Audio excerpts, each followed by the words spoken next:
Bienvenue à cette édition du journal sur Canal Congo Télévision. Ouvrant ce journal avec ce communiqué du président du Mouvement de libération du Congo, Jean-Pierre Bemba Gombo, au sujet de la persistance de divergences entre les confessions religieuses dans la désignation du président de la CENI.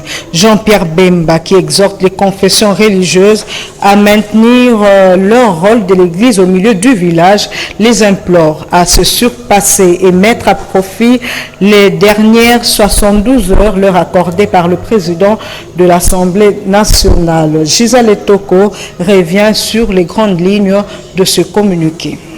Suite à la persistance des divergences entre les confessions religieuses sur la désignation du président de la CENI et au regard du rôle combien déterminant que jouent ces derniers dans le procès électoral face au défi de l'organisation des élections apaisées et compte tenu de la confiance sans équivoque de l'ensemble de la communauté nationale et internationale aux hommes de Dieu, Jean-Pierre Bemba Gombo exhorte les confessions religieuses à maintenir les rôles de l'Église au milieu du village pour garantir au pays, à travers leur choix, la sauvegarde de la paix, de l'unité et de la concorde nationale.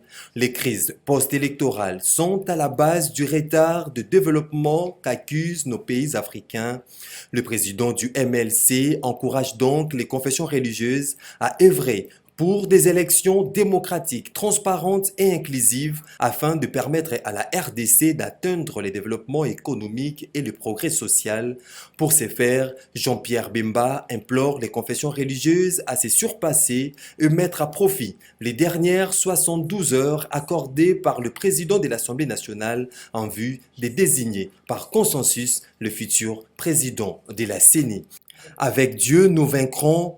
Fait à Kinshasa le 4 octobre 2021, les communiqués est signé Jean-Pierre Bemba Gombo, président national du Mouvement de libération du Congo.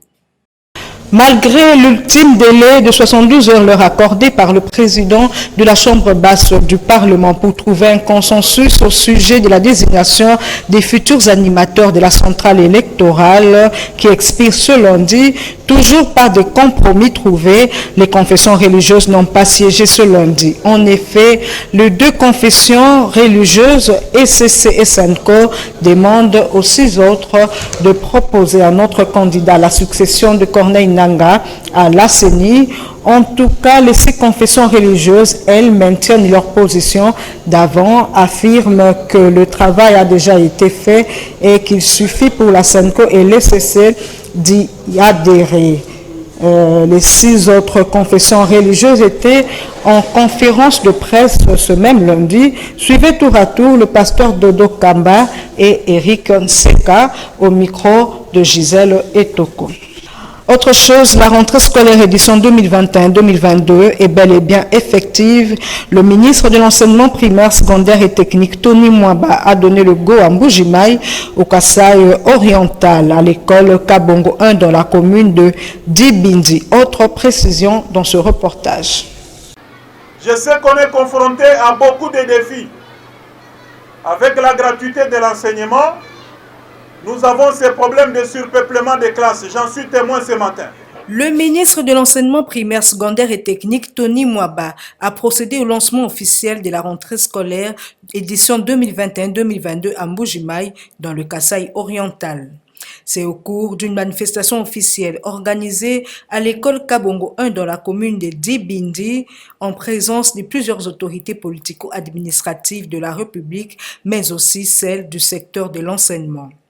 Prenons la parole en première position. Ndaya Justine, prophète de la province éducationnelle du Kasaï oriental 1, a remercié le chef de l'État pour avoir choisi le Kasaï oriental comme lieu de la tenue de cette cérémonie du lancement de la rentrée scolaire 2021-2022 en RDC.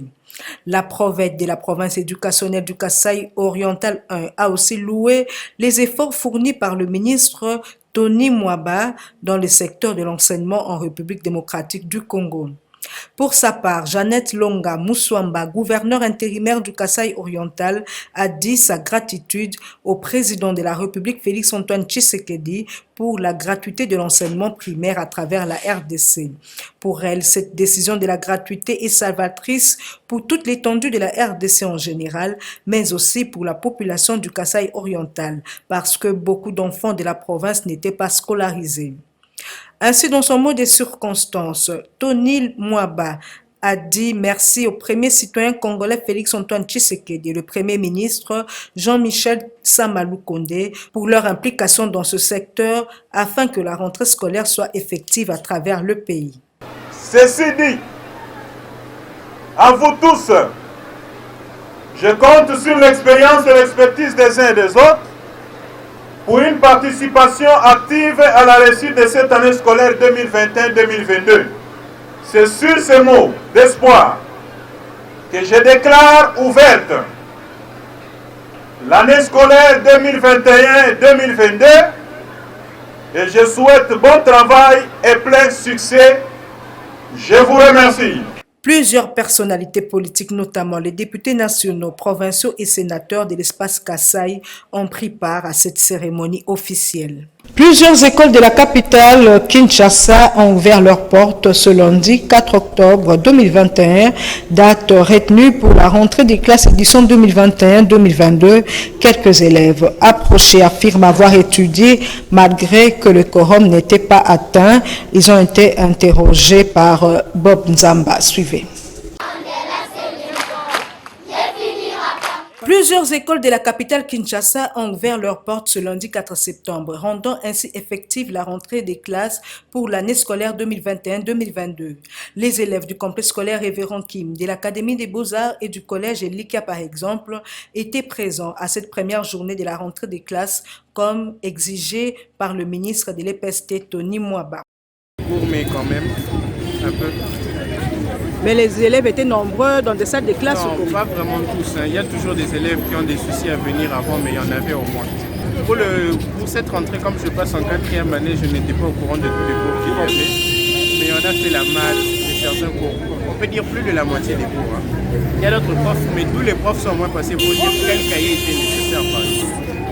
Je m'appelle Carmel Nicolas, je suis élève de la 6e littéraire. Aujourd'hui, c'était la rentrée des classes. On a pu étudier, la rentrée s'est bien passée, tous les profs sont entrés, on a bien étudié, ça s'est bien passé. Et qu'est-ce que tu demandes à ces élèves qui ne sont pas encore rentrés? Je leur demande Je demande aux autres collègues qui ne sont pas rentrés aujourd'hui, Bandela. Les autres collègues qui n'ont pas pu débuter aujourd'hui, de débuter parce qu'on a déjà commencé les travaux, il risque d'y avoir des retards à propos des points et tout. Et puis les habitants de la ville de Mbandaka ont organisé le week-end dernier une marche de protestation pour dénoncer la mégestion de leur gouverneur Bobo Boloko. Ces derniers ne jurent que pour son départ. Suivez-le dans ce reportage. Accusé de mégestion criant, le gouverneur de la province de l'Équateur, Bobo Boloko, est désavoué par la population de cette province qui ne jure que pour son départ. Cette population a organisé une marche de protestation le week-end dernier en sillonnant les grandes artères de la ville de Mbandaka, une façon d'exprimer son ras-le-bol de voir Bobo Boloko à la tête de la province de l'Équateur.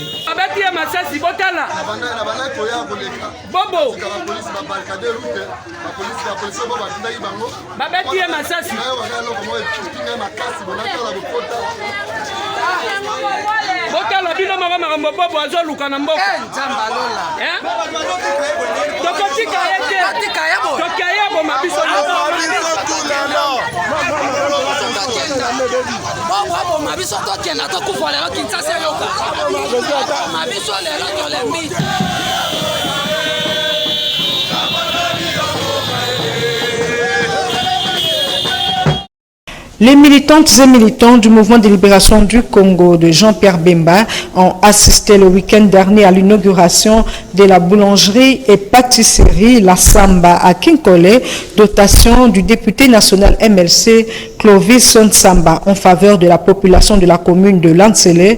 Autre détail avec Maxime Makabou et Yves Lechouangue. En présence des élus provinciaux de Kinshasa, du représentant du gouverneur de province, de quelques membres du gouvernement provincial de Kinshasa, ainsi qu'une foule immense de militantes et militants du mouvement de libération du Congo, MLC, que le président de l'Assemblée provinciale de Kinshasa, Godin Poi, a inauguré le week-end dernier la boulangerie-pâtisserie La Samba, initiative de la Fondation Clovis Samba. La première boulangerie-pâtisserie d'Ekinkole, La Samba, est située sur l'avenue Lianga au numéro 31. Cette volonté de l'initiateur honorable Clovis Samba, cadre du MLC, qui n'est pas la première pour les filles et fils d'Ekinkole et de travailler pour le bien-être de la population de ce coin de la capitale.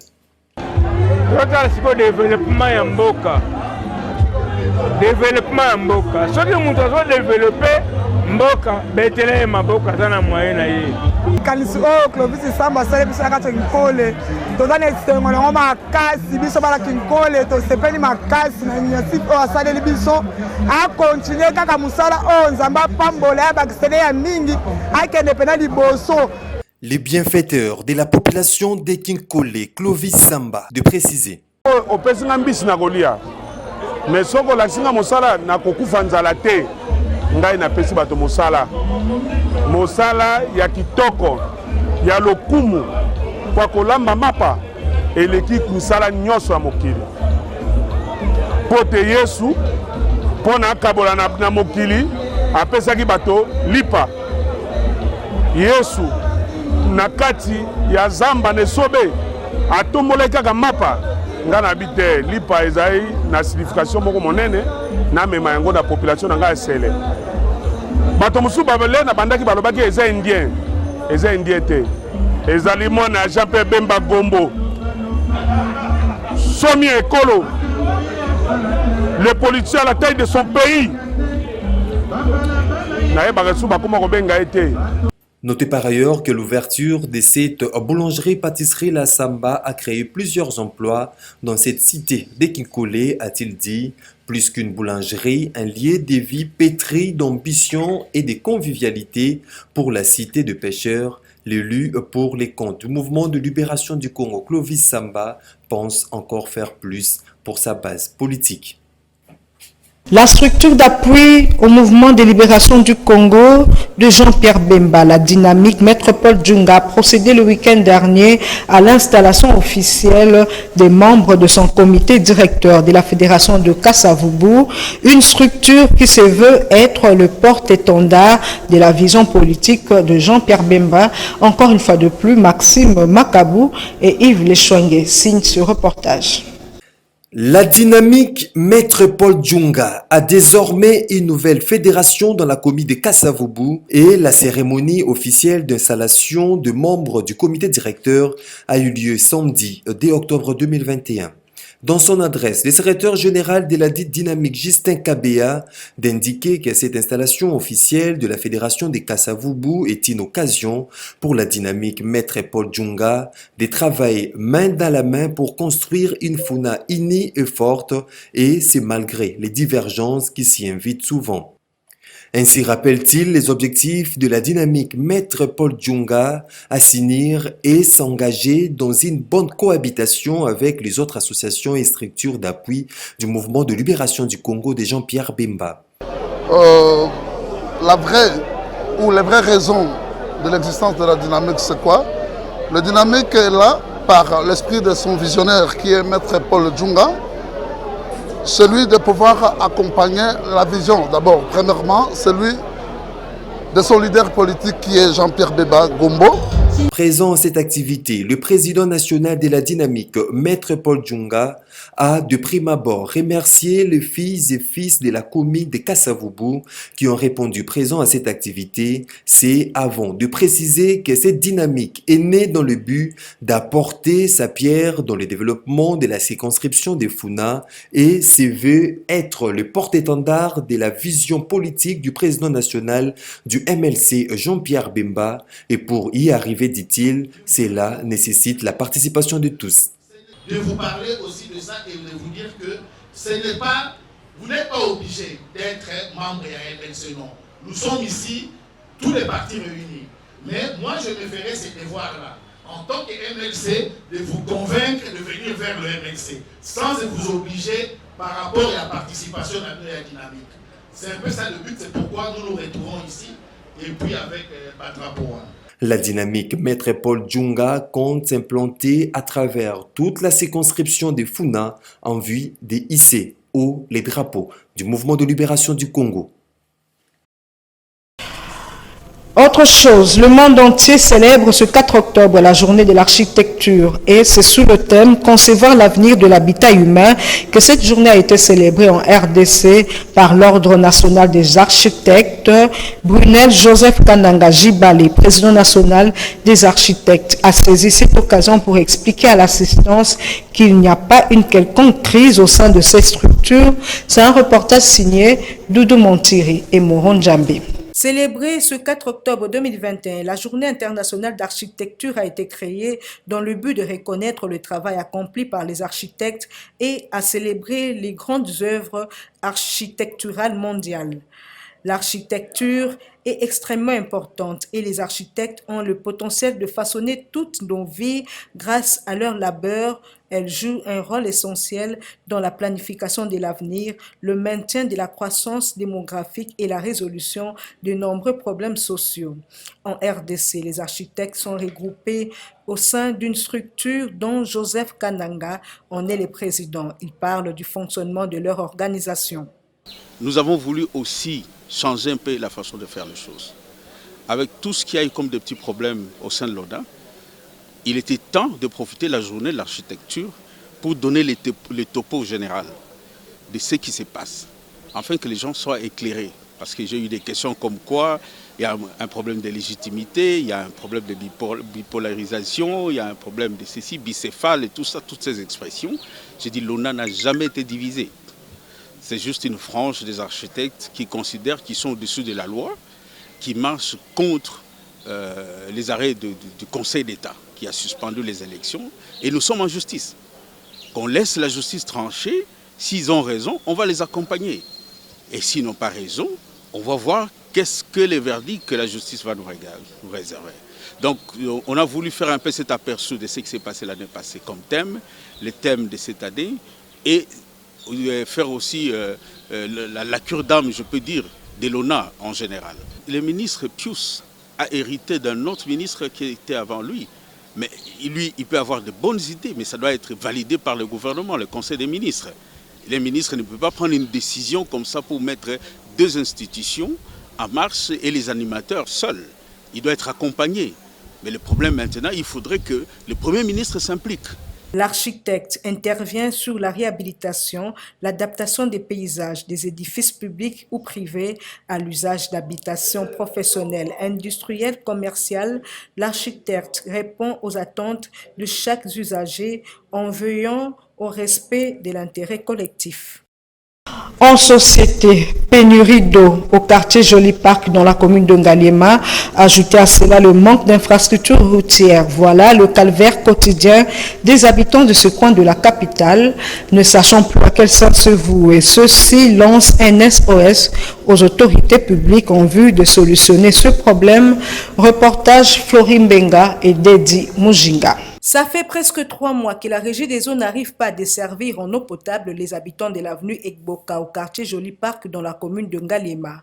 Un véritable calvaire qui est loin de se terminer, d'autant plus qu'aucune goutte d'eau ne sort plus des robinets des abonnés de la Société nationale de distribution d'eau. Ces habitants qui recourent à l'eau de forage sont actuellement en grande difficulté car ces puits de forage construits à l'époque coloniale sont délabrés et l'accès à ces puits est difficile à cause de l'état de détérioration des routes de ce quartier enclavé. Hormis la pénurie d'eau, la population de ce coin de la capitale déplore également le problème du mauvais état des routes. C'est dans ce cadre que la population a invité l'ingénieur Patou Dikizeikou pour palper du doigt les réalités qu'ils ont. C'est là avant de lancer un SOS à l'autorité compétente pour qu'une solution soit trouvée à ce problème de manque d'eau. Côté Pabo Zamba, nandenge funga mikoto ya kukuta mayi o mobali nanga na bande kumso basala ko teso tozomema ba brick moko kete pona ta bato bakoya to sala nini to bana komela to mela mai o ezale tango tango buta zalaka ba mema ba travailler na ye ba député ba zalaka kuna bazokita ti bazoya komela mai o soko mai ekomi boy pona population eleke belé sikoyo mai ekomi ko belé to lakisa ye abongisila biso mai abongisa na nzela soko mati kuna biso ko mata boy makolo pass boka na kota biso moko bata quartier to bandi ko sala idée na biso to bandi ko bongisa nzela muke sikoyo ye soka sana volonté ko pesa lo sana ndekete ye pe atia pona nzela wana mai oyo lokweza tolinga mtu abongisela biso yango ezala bien po mai oyo eboka mobimba oyo place nyonso na bato ya Kanchat na bato oyo ya Prince bakitaka mai aposa bato ya biso batiyo ya bien apo bamatisa biso mwa niveau mai ekoma mpe asoi mpenza bato biso batokaka po tomelaka yango pengi mpenza emata bien place oyo mpenza emata bien mai wana bateka se kota te ezala vraimen kitoko po tomelaka yango toza bato ebele ya population eza ebele tomelaka. Il faut espérer que leur SOS sera entendu par les pouvoirs publics car il n'est pas normal qu'en pleine capitale, la population puisse vivre comme dans un village du Congo profond. Le vice-ministre de l'Intérieur, Sécurité et Décentralisation, Jean-Claude Molipé, a rendu hommage ce lundi 4 octobre au colonel Polydore Kassongo, abattu par inadvertance par son garde du corps le 28 juillet dernier au niveau de Pompage. Il a déposé une gerbe de fleurs devant le cercueil de l'illustre disparu à l'hôpital du Cinquantenaire. C'est un reportage signé Gisèle Toko et Georges Libengue. C'est un hommage digne de son rang qu'a rendu le vice-ministre de l'Intérieur, Sécurité, Décentralisation et Affaires coutumières au colonel Polydore Kassongo Mbouji, abattu par inadvertance par son garde-corps au niveau du carrefour Pompage le 28 juillet 2021. Jean-Claude Molipé Mandongo a déposé une gerbe de fleurs devant le cercueil de ses commandants seconds de la Légion nationale d'intervention LENI, une unité de la police nationale congolaise exposée à l'hôpital du Cinquantenaire. C'était la consternation ici à l'hôpital du Cinquantenaire où étaient réunis autorités, officiers de la police, agents de la police, amis et connaissances et membres de famille. Occasion pour les enfants du défunt d'appeler au soutien de l'État congolais. Excusez-moi pour ce que je vais dire, c'est juste un témoignage que papa nous a laissé.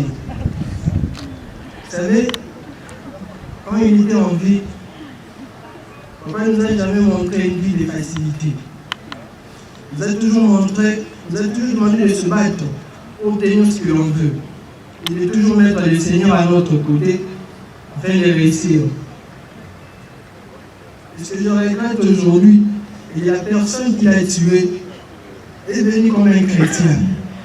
De tous les policiers que nous avons eu à la maison, c'est celle qui est juste là, irréprochable. Moi, j'étais là dehors. Le fois, quand il venait devant moi, je voyais que la musique chrétienne dans son téléphone.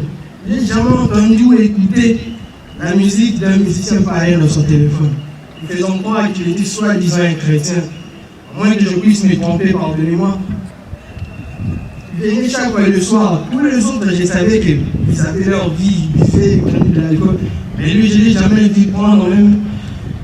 Et ça va être une bouteille de whisky. Rappelons que le tribunal militaire de garnison d'Ngalema avait condamné à la peine de mort le 9 août 2021 le policier qui avait tiré par inadvertance sur le colonel Polydore Kassongo qui repose à jamais dans l'au-delà. Que son âme repose en paix.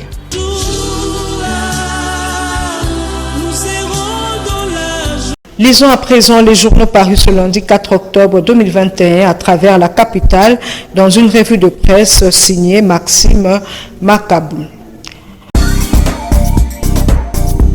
Débutons ces tours d'horizon des journaux avec ces titres en manchette de la référence plus. Présidence de la CENI devant le principe une confession, une voix, Denis Kadima, la SENCO et les CC obligés de s'incliner. À quoi bon continuer alors à faire semblant dès lors que le groupe Adodo Kamba va déposer son fameux procès verbal, celui désignant Denis Kadima Kazadi, renseigne le journal candidat de la plateforme Confession religieuse à la présidence de la CENI. C'est cela fait valoir ces groupes. La loi de la majorité, le 2 semble cette fois-ci jeté.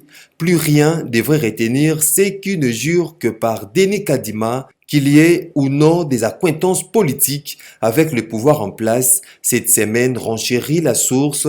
Christophe Mbosokodia va sans doute constater que son ultimatum de 72 heures n'aura servi à rien. Blocage à la CENI, confirmé Kadima ou aller au dialogue politique, titre en manchette Congo Nouveau qui rapporte que la rencontre qualifiée des dernières chances ayant débouché sur un nouvel échec, la balle est maintenant renvoyée aux députés nationaux. Il revient donc à la représentation nationale d'entériner ou pas Denis Kadima. Pendant ces temps, la tempête de tropique fait savoir en vitrine que pour la continuité de la bonne éducation, une task créée pour surveiller la gratuité de l'enseignement. Et les quotidiens, les journaux qui bouclent ce point des journaux rapportent au bas de sa page la problématique sur le registre des appareils mobiles RAM continue de défrayer la chronique et la plupart des acteurs politiques s'opposent à cette initiative. Pour le président de l'Assemblée provinciale de Kinshasa, Gordon Poy, cité par le journal, cette taxe doit être retirée immédiatement avec les effets rétroactifs. Et ce titre, Gordon Poy, les RAM, c'est du banditisme fiscal. C'est tout pour cette revue de presse. Et voilà, c'est la fin de cette édition du journal sur Canal Congo Télévision. Merci à tous de l'avoir suivi. Je vous retrouve demain à la même heure et sur la même chaîne. Au revoir.